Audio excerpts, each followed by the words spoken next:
তাদেরকে আমরা মেইন স্ট্রিমে আসতে দেয়নি, এই কথার অর্থ কি? সমাজের সুশীলদের কাছে ব্যাখ্যা চাই। রাম বাম সেজে বাংলাদেশকে আমাদের জাতিসত্তা থেকে বিচ্ছিন্ন করার জন্য আন্তর্জাতিক চক্রের সিন্ডিকেট হয়ে যারা কাজ করেন তারাই এই বক্তব্যের ব্যাখ্যা দেবেন।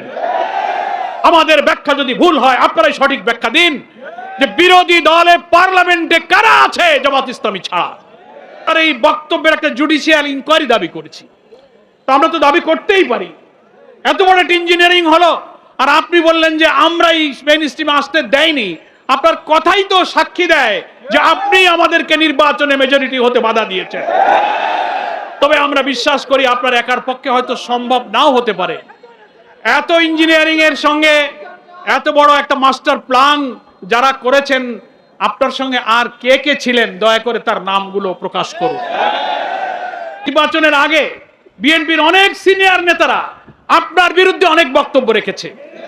আপনার ষড়যন্ত্র, নির্বাচনকে নিরপেক্ষ না করা, দেশের বিরুদ্ধে নানান ষড়যন্ত্রের ব্যাপারে বিএনপির অনেক সিনিয়র নেতারা যারা আজকে মন্ত্রিসভায় আছেন, সেই ভিডিও অডিও এখন অনলাইনে ভাইরাল আছে। তারা আপনার ব্যাপারে বক্তব্য রেখেছেন, আপনাকে অন্তর্বর্তীকালীন সরকারের উপদেষ্টা থেকে অব্যাহতির জন্য দাবি করেছেন। তাদেরই সরকারে আপনি যোগ দিলেন, শুধু ইচ্ছা করে যোগ দেন নাই। নিশ্চয়ই সরকারের যারা আছেন, ডিপ স্টেটে যারা ছিলেন, those who are policy maker, যারা পলিসি মেকিং করেন, তারাই পছন্দ করে আপনাকে পিক আপ করে আপনাকে আবার ক্যাবিনেটে নিয়ে আসছে।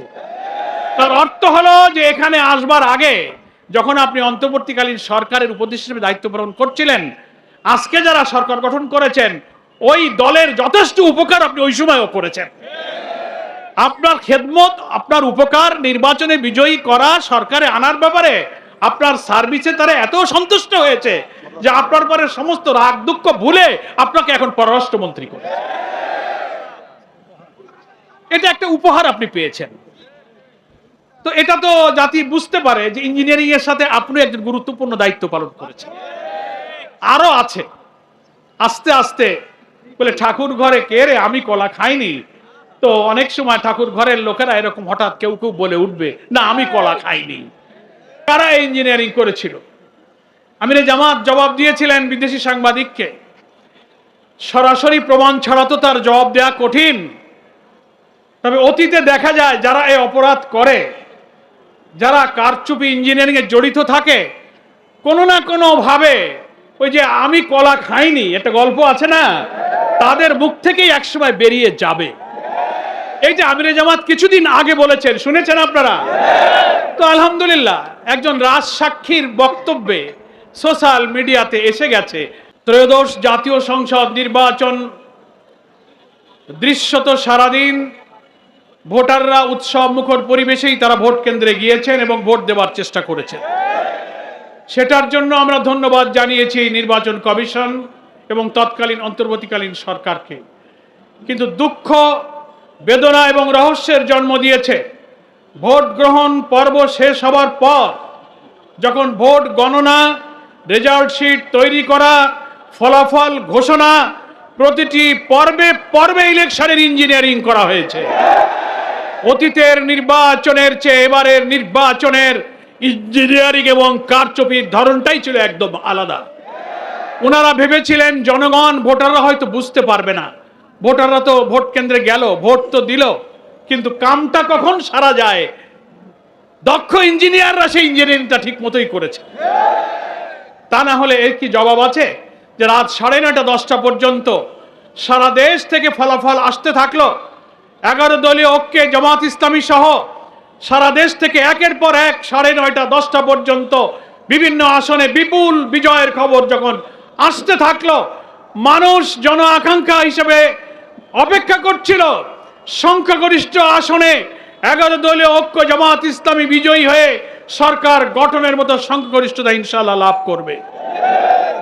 সেখানেই রাত 10টার দিকে, 9:30 10টার দিকে নির্বাচনী ফলাফল ঘোষণার সব সম্প্রচার বন্ধ করে দেওয়া হলো। বন্ধ করা হলো কেন? দীর্ঘ সময় বন্ধ করে দিয়ে এর মাঝখানে কি ইঞ্জিনিয়ারিং, কি রহস্য তৈরি করা হয়েছে, আর জামাত ইসলামী 11 লক্ষের বিজয়ের খবর আর আসে না। সব অল্প অল্প ভোটের ব্যবধানে তাদেরকে পরাজিত দেখানো হতে লাগলো। এটা বড় ইঞ্জিনিয়ারিং। সাংবাদিকরা প্রশ্ন করেছিলেন আমাদের আমিরে জামাত, আজকে জাতীয় সংসদের বিরোধী দলীয় নেতা ডক্টর শফিকুর রহমান এমপির কাছে, যে আপনারা যে ইলেকশন ইঞ্জিনিয়ারিং এর কথা বলেন, কারা ইঞ্জিনিয়ারিং করেছিল? আমিরে জামাত জবাব দিয়েছিলেন বিদেশি সাংবাদিককে, সরাসরি প্রমাণ ছাড়া তো তার জবাব দেওয়া কঠিন। তবে অতীতে দেখা যায় যারা এই অপরাধ করে, যারা কারচুপি ইঞ্জিনিয়ারিং এ জড়িত থাকে, কোনো না কোনো ভাবে ওই যে আমি কলা খাইনি একটা গল্প আছে না, তাদের মুখ থেকেই একসময় বেরিয়ে যাবে। এই যে আমিরে জামাত কিছুদিন আগে বলেছেন, শুনেছেন আপনারা তো? আলহামদুলিল্লাহ, একজন রাজসাক্ষীর বক্তব্যে সোশ্যাল মিডিয়াতে এসে গেছে।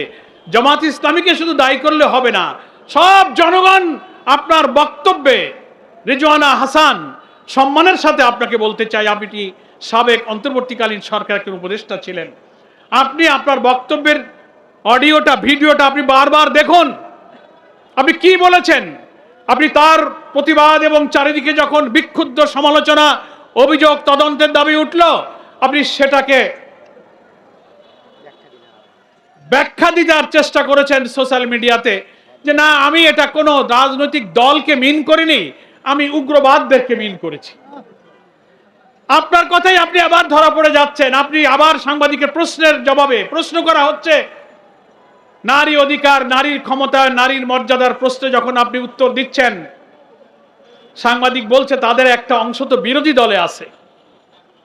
বিরোধী দল শব্দটা উনি উল্লেখ করেছেন। আপনি বলছেন বিরোধী দলে যদি তারা থেকেও থাকে, তাদেরকে আমরা মেইন স্ট্রিমে আসতে দেয়নি।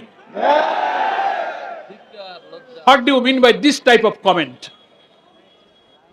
বিরোধী দল তো আর উগ্রবাদীদের মধ্যে নাই, কি বলেন? কোন উগ্রবাদী চরমপন্থীরা পার্লামেন্টে নাই। যারা রাজনীতিক দল হিসেবে নির্বাচনে অংশ নিয়েছে, সকলেই নির্বাচন কমিশনের নিবন্ধিত রাজনৈতিক দল। ইসলাম কোন উগ্রবাদ, কোন চরমপন্থাকে সমর্থন করে না।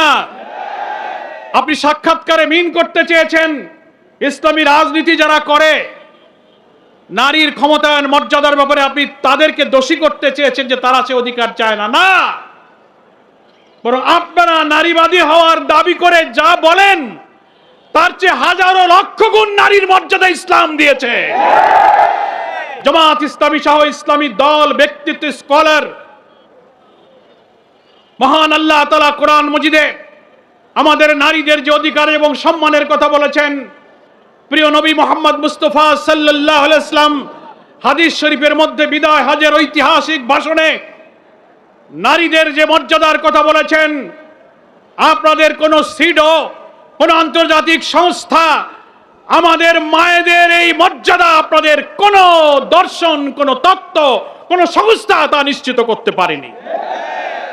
ফলে আপনারা বারবার কোন প্রসঙ্গ আসলে নারীর অধিকারের প্রশ্নে আপনি ইসলামপন্থীদের উপর চাপাবার চেষ্টা করেন। আপনার এই ভুল প্রচেষ্টা, এই অপরিণামদর্শী প্রচেষ্টা থেকে আপনাকে আমরা বিরত থাকতে অনুরোধ করছি।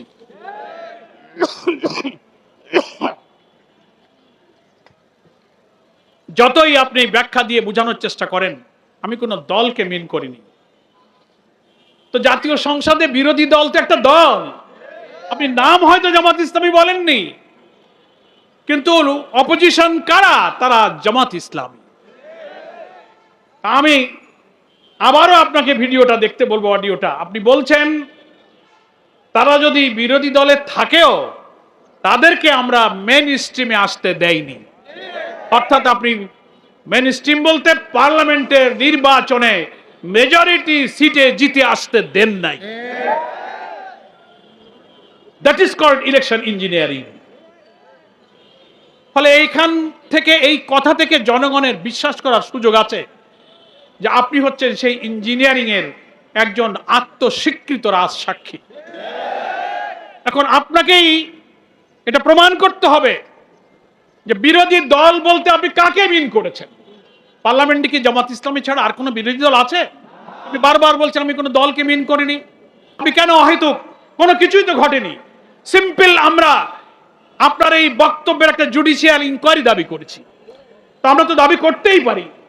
এত বড় একটা ইঞ্জিনিয়ারিং হলো আর আপনি বললেন যে আমরা এই মেইন স্ট্রিমে আসতে দেয়নি। আপনার কথাই তো সাক্ষী দেয় যে আপনি আমাদেরকে নির্বাচনে মেজরিটি হতে বাধা দিয়েছেন।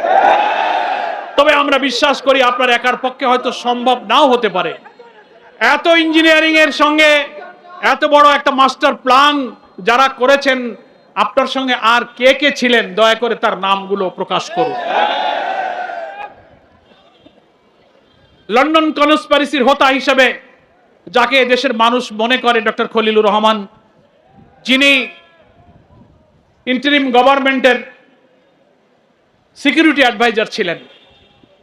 বাংলাদেশের অন্তর্বর্তীকালীন নির্দলীয় সরকারগুলোর একটা ট্র্যাডিশন আছে, একটা প্রথা, একটা ঐতিহ্য, একটা রেওয়াজ আছে যে যারা নির্দলীয় সরকারের উপদেষ্টা থাকেন একেবারেই ইমিডিয়েট তার পরের নির্বাচিত কোনো সরকারে কোনো পলিটিক্যাল গভর্নমেন্টে তারা সাধারণত যোগদান করেন না, কেউ করেনি। আর আপনার ভূমিকার ব্যাপারে আজকে ক্ষমতাসীন সরকারি দল নির্বাচনের আগে বিএনপির অনেক সিনিয়র নেতারা আপনার বিরুদ্ধে অনেক বক্তব্য রেখেছে। আপনার ষড়যন্ত্র, নির্বাচনকে নিরপেক্ষ না করা, দেশের বিরুদ্ধে নানান ষড়যন্ত্রের ব্যাপারে বিএনপির অনেক সিনিয়র নেতারা যারা আজকে মন্ত্রিসভায় আছেন, সেই ভিডিও অডিও এখন অনলাইনে ভাইরাল আছে। তারা আপনার ব্যাপারে বক্তব্য রেখেছেন, আপনাকে অন্তর্বর্তীকালীন সরকারের উপদেষ্টা থেকে অব্যাহতির জন্য দাবি করেছেন। তাদেরই সরকারে আপনি যোগ দিলেন, শুধু ইচ্ছা করে যোগ দেন নাই। নিশ্চয়ই সরকারের যারা আছেন, ডিপ স্টেটে যারা ছিলেন, those who are policy maker, যারা পলিসি মেকিং করেন, তারাই পছন্দ করে আপনাকে পিক আপ করে আপনাকে আবার ক্যাবিনেটে নিয়ে আসছে। তার অর্থ হলো যে এখানে আসবার আগে যখন আপনি অন্তর্বর্তীকালীন সরকারের উপদেষ্টা হিসেবে দায়িত্ব পালন করছিলেন, আজকে যারা সরকার গঠন করেছেন ওই দলের যথেষ্ট উপকার আপনি ওই সময়ও করেছেন। আপনার খেদমত, আপনার উপকার, নির্বাচনে বিজয়ী করা, সরকারে আনার ব্যাপারে আপনার সার্ভিসে তারা এত সন্তুষ্ট হয়েছে যে আপনার পরে সমস্ত রাগ দুঃখ ভুলে আপনাকে এখন পররাষ্ট্রমন্ত্রী করে। এটা একটা উপহার আপনি পেয়েছেন। তো এটা তো জাতি বুঝতে পারে যে ইঞ্জিনিয়ারিং এর সাথে আপনি একজন গুরুত্বপূর্ণ দায়িত্ব পালন করেছেন। আরো আছে, আস্তে আস্তে বলে ঠাকুর ঘরে কে রে, আমি কলা খাইনি। তো অনেক সময় ঠাকুর ঘরের লোকেরা এরকম হঠাৎ কেউ কেউ বলে উঠবে, না আমি কলা খাইনি। তো অন্তত দুজন তো পাওয়া গেল। আর যদি আপনাদের সহযোগী কেউ থাকে তাদের নামটা প্রকাশ করুন। আমরা বর্তমান সরকারের দৃষ্টিতে আনতে চাই, এই বক্তব্যটাকে পরীক্ষা করা হোক।